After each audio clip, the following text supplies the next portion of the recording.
Comentando a lição de domingo, 28 de julho de 2024. Acalmando a tempestade. Quando Jesus pediu aos discípulos para entrar no barco e ir para o outro lado do lago, ele estava cansado e logo adormeceu. Muitas vezes, quando temos problemas, achamos que Deus está quieto demais e ficamos como os discípulos ficaram, apavorados. Eles temeram e não usaram a fé desenvolvida, mas pelo menos fizeram a coisa certa. Eles clamaram por Jesus e Jesus acalmou a tempestade, mostrando que tem poder sobre todas as coisas, até sobre a natureza. Às vezes, os problemas da vida parecem impossíveis de resolver, mas nessa hora podemos ir a Jesus. Ele tem a solução até para as situações mais perigosas.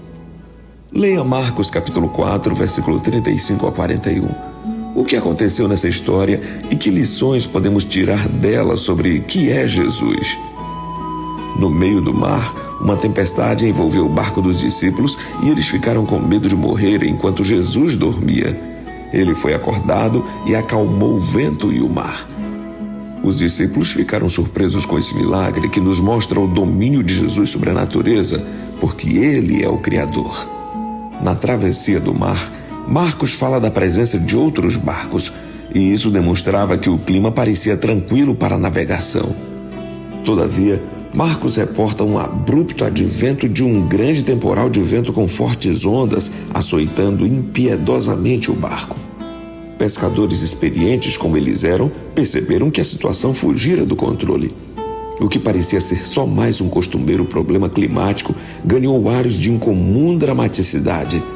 Só uma intervenção divina os salvaria da tragédia que se anunciava. A aflição dos discípulos contrasta com a tranquilidade de Jesus. Ironicamente, é a única vez em que vemos o Senhor dormindo nos evangelhos e durante uma assustadora tempestade. A cena confere vida às recentes lições que aprendemos, como o homem que jogou a semente no solo e depois adormeceu tranquilamente, em Marcos 4, 26 e 27. Jesus descansa confiante de que Deus cuidará dele e da semente que plantara. Não sem razão, Jesus estava cumprindo a vontade do Pai, como descrito em Marcos 1, 38 e 39.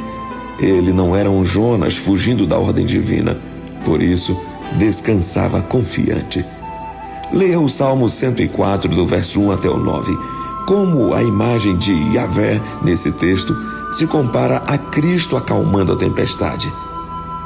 Deus é o Criador e é o soberano que domina a natureza. Jesus mostrou esse poder ao acalmar a tempestade, porque Ele também é Deus. A experiência vivida pelos discípulos e pelos barquinhos que acompanhavam tudo nos mostra que, diante do medo humano, Deus diz: não temas. E diante da pergunta: quem é este? A resposta é: este é o Filho de Deus, o próprio Criador que veio nos salvar. Que Deus nos abençoe.